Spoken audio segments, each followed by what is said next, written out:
Hey, I have an important question to ask you. Are you, yes you, a real photographer? Or are you just a photographer? Or are you not a photographer at all? Let's talk about it.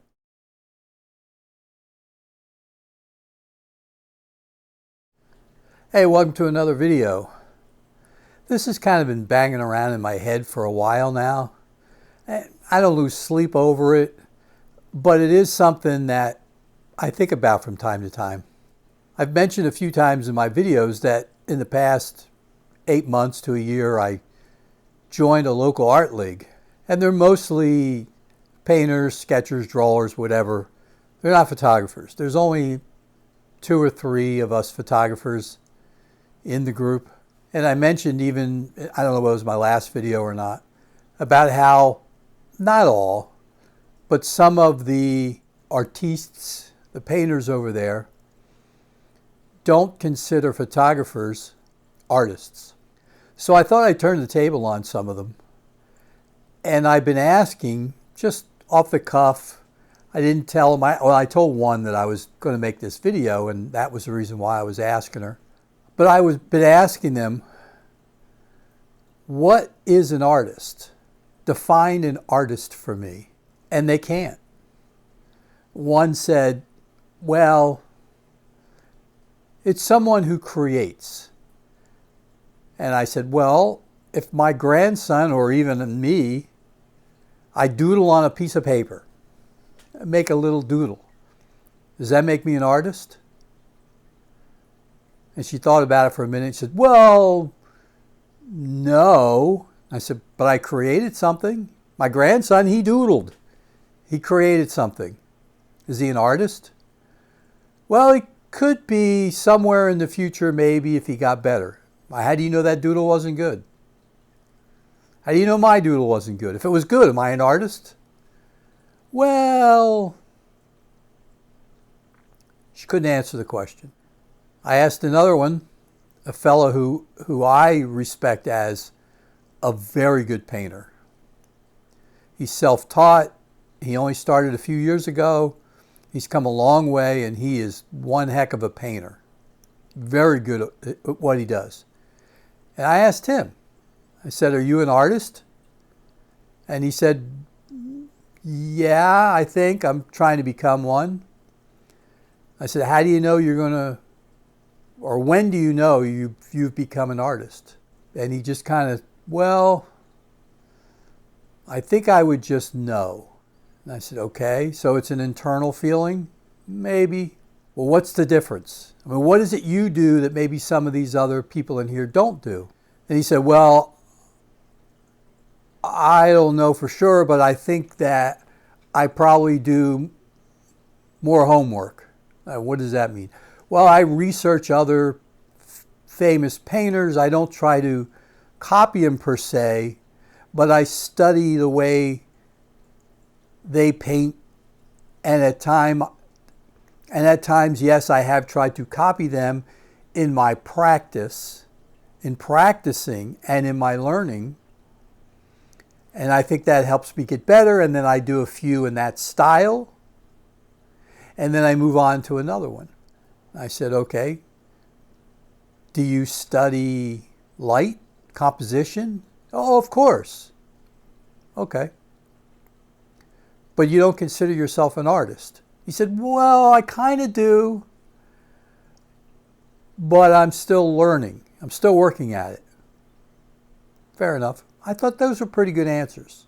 And the few other people that I asked, they never had thought about it. What makes them an artist? And a couple of the ones I went at were the ones that I could tell kind of turned their nose at my photography. And they don't do it in a, oh, you're not an artist kind of way. It's just kind of like, yeah, okay, you know, that's nice. You do these platinum prints, but, you know, they don't have any color to them. And it's like, oh, so you have to have color to be an artist? You have to add color? So Ansel Adams and all his black and whites, he's not an artist. Well, he's a photographer. Oh, okay. And on some of the not a lot, but in a couple of my previous videos where I've touched on, I think I even did one about, are YouTube photographers real photographers? And I got a couple of comments that, no, they're not. And I thought that was a little odd. Now, and I don't want to get off topic and get into it too much, but I know that there are some on YouTube that are here that call themselves photographers, and they may be good photographers, but in reality, they're shilling products is what they're really doing. And I get that. But I think there's still a distinction between the people that are shilling a camera brand or lenses or whatever versus if they're real photographers or not. So anyway, I've been thinking about this for a while, and I've watched, there was not a lot of content on YouTube that I could find of people who talked about this very topic. So I thought I'd delve into it a little bit. I went on the internet and I just typed in, what is a real photographer? And I got back, a photographer is someone who captures images with skill, creativity, regardless of method or platform. Okay, thought that was a decent definition. But I still wanted to get into it maybe a little bit more. And before I start getting a whole bunch of dislikes and the whole thing, I know how that works sometimes. This is just my opinion. This is not a definition. I'm not here to try to put it in the Oxford Dictionary or Webster's that this is the definition of a real photographer. No. This is my opinion of what someone is who is, I think, could be considered an artist / photographer. And I can't say that I came up with all this on my own, because in watching a few of the videos, a couple of people mentioned some of these things that I'm going to mention, and I'm going to maybe expand on them a little bit. But this isn't all my original idea. So I'll give credit to Tin House Studios, I think was one of them. And there were a couple others that I watched on this topic. But I did agree, and I do want to expand on this a little bit. To me, being an artist or being a real photographer has nothing to do with making money. Okay? You don't have to make money to be a photographer. You don't even have to have your images be seen by anybody but yourself and be a photographer. To me, if you get up at 3 o'clock in the morning and drive an hour or two and hike up the side of a mountain only to hope that there's a cloud inversion or there's a tree that looks great at sunrise, or there's a valley that you overlook that, or an ocean or whatever, and you hope that that light is just the way you want it, and maybe it wasn't, and you've had to go back 4 or 5 times, 6 times, 10 times to get the image that you wanted, and you had the skill to be able to understand composition and light and your own gear and the whole thing, and be able to create the image that you wanted to create, and you're the only person who's ever going to see it, you are a real photographer. And I'll break it down as to why I think that's so. First of all, in order to do that, man, you have to have passion. You have to have a lot of passion for photography to want to do it. You have to have passion to want to learn how to do it. It takes a lot of hours. I've mentioned before my buddy Tom, when he first started teaching me photography, the old 10,000 rule. Oh, it's going to take you 10,000 images before you even start to learn how to be a photographer. And you need to study the masters. You need to really look at what other people have done. You need to research. You need to do all this. And until you start to do all that, you're never going to be a photographer. And I did not believe him. I thought he was full of you-know-what, and now I think he's absolutely right. It takes a lot of practice. It takes a lot of time. It takes a lot of research. I know there were some people, and I know you're sitting here watching a video, so it's kind of hypocritical in a way for me to say this. But it's true. If you just sit and watch YouTube videos all day and you never take your camera out, you're never going to get better. I mean, people say it all the time, but it's absolutely true. Now, in order for me to have gotten this image And the following image, when I went to Iceland, it was only because I had watched YouTube videos and learned how to do panos, learned how to focus stack, learned how to get the right settings on the water flow that I wanted in order to get those images. So I had to research and I had to watch YouTube videos to learn how to do it. I think the first shot was about stitched together about 7 different images, I think. I don't believe I focused, stacked, and did a panorama on that one. But I know that was a panorama. And the same with the second one. I think it was 3 shots, starting with the sky and working its way down. And then I even blended in the water. I took a few shots of the water and blended in the one that I really wanted. So that took some skill. Well, it took a lot of passion for me to want to learn how to do that. So that's step number 1. You have to have passion. And the second thing is you have to want to practice it. I mean, I didn't just go over to the Snaefellsnes Peninsula in Iceland and hope, oh, I hope I can now do a panorama. No, I went out in my front yard in the street and I did panos of my neighbor's house, just shooting it from down the street with different lenses, different focal lengths, different settings. I even went out and had bought the rail that some people use. I knew the nodal point on my camera. I did all that. I learned how to do all that. And then I realized, or I ended up deciding that I didn't need quite all that to do a panorama. I know that there are advantages to it. So people that use the rail and know where their nodal point is, that's all well and good. If you're going to do pretty much nothing but shoot panos, I understand you wanting to do that. But I could even, I even learned how to twist and just do handheld panoramas. But I practiced that a lot before I ever went and tried to do panoramas out in the Tetons in Iceland or wherever else I started doing that after I learned how to do it. But I really practiced it. So I think that's the second one. And in doing I had to sit in the gallery yesterday at the Art League, and that was when I was asking a couple of people about what makes them an artist. And one lady said, well, I practice a lot.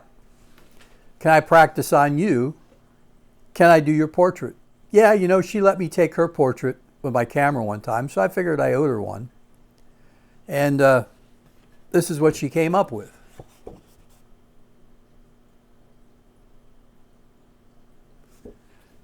It's not a bad job, I don't think. Took her about 20 minutes. But she said she practices all the time, and that was evidence. So you have to practice. Not only you have to practice with your camera, you have to practice post-processing. And the third thing that I think you have to do that makes you, you would be considered an artist, a real photographer. For example, let's go back to when I had comments about how, I'm not going to mention names, but a couple of the people that commented said, well, the so-and-so, and these were 2 really big names who are YouTube photographers, they're not real photographers. They're not ones to shill products. Now, granted, Hasselblad and Sony, whoever sends them cameras, and they get free stuff, which, good for them. And they'll talk about it because they got a free $10,000, $12,000 camera. Of course they're going to talk about it because that's why it got sent to them. I don't mind that. I don't consider that them really shilling a product. That's them, hey, if Hasselblad wanted to send me a $12,000 camera with a couple lenses, I'd sure sit here in front of this Nikon Z7II and do a video about it. No problem. But people were saying, well, then, they're not real photographers. You got to be kidding me, man. These people that they were talking about, they travel all around the world, get up at ungodly hours, go to places, hang off the side of cliffs and everything else to try and get an image. You think they're not real photographers? Give me a break. Of course they're real photographers. Now you can argue whether you think you could get a better image than they got. That's a different topic altogether too. But they are real photographers. Don't fool yourself. Okay? That's my little rant. I'll stick up for them. They are real photographers. And for the majority of them, they're darn good photographers. So I think you have to have the passion. I think you have to practice. And I think when you're practicing, you have to take on a project. Whatever it is. You can go out and photograph the alphabet. Try to find the alphabet in nature. I gave that to one of my subscribers, Cindy, one time, and I don't think she understood exactly what I meant until I showed her, and I went out and did it and did a little part of a video on it, and she was like, oh, well, that's too easy. Yeah, go ahead and do it then. She found out it wasn't quite so easy, but at least she tried. I'll give her credit for that. She did try, and she did pretty well on some of them. So I think that that's what it takes. And as far as for me, for projects, every year I do a photo book for my wife of photos that I've taken throughout the year. That's a project that I take on every year. And I take on some others, one of which was my buddy Henry. This took me a year.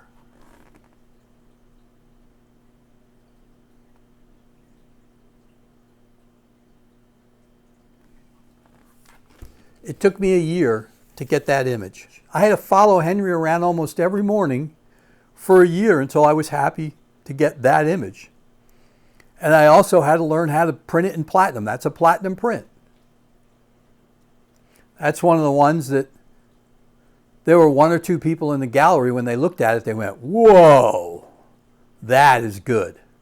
And the rest of them were like, I literally had one person say, can you put some color in it? No. I did an infrared platinum print. And that was going to be my next project. And it's still sort of a project for me to go around and make infrared platinum prints. And I'm having trouble because I'm not finding enough good subjects. But I did have one. I thought it came out really well. And I hung it in the gallery. And again, somebody else came up and said, well, yeah, I like the picture, but there's no color in it. I'm like,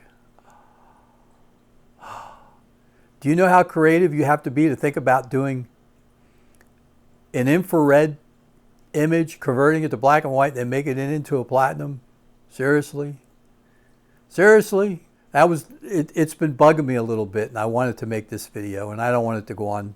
I've already made it go on much longer than what I had anticipated. But just think about it. Think about yourself. How do you express yourself? Do you enjoy your photography? If you enjoy your photography and you can go out and express yourself and you don't care if anybody else ever sees it or not, and you're happy with it, and you have a passion to go out and do it, you're a photographer. You're an artist. And don't let anybody tell you you're not, because you are. Have that self-confidence in yourself. You don't have to go out and sell it. You know, I occasionally do sell a print here and there, not a lot. Certainly not as many as I wanted. That platinum print hung in the gallery for $800, and everybody looked at it like, oh my God, $800. Like, are you kidding me? You know how much effort it took me to make that?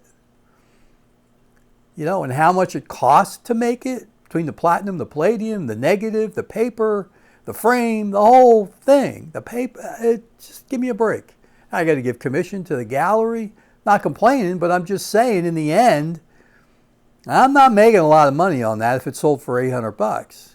You know, what am I going to get? $200, $300 tops? Come on. But it's a passion to want to make those things. So anyway, think about it yourself. Do you have the passion for it? Do you practice it? And have you ever come up and given yourself a project? And there's probably other things. If you create your own style, you know, but just think about it. If you do those things, you're a photographer. You're a real photographer. If you get up at 3 o'clock in the morning and drive somewhere to go take a photograph because you have the passion to do it, You're a photographer. You don't have to be a wedding photographer and make a good living at it to be considered a real photographer. You don't have to be a portrait photographer that, you know, people walk in, it's already all set up and the lighting is perfect every time. And that's not to downgrade portrait photographers. Not at all. There's some outstanding portrait photographers. But the point is that, in a way, now granted they had to learn how to do all that. Again, I'm not taking it away from them. But in a way, that's a lot easier than hiking up the side of a mountain and hoping there's a cloud inversion or whatever. This morning I got up, because I said I had to go to the basketball game. We had the most amazing fog.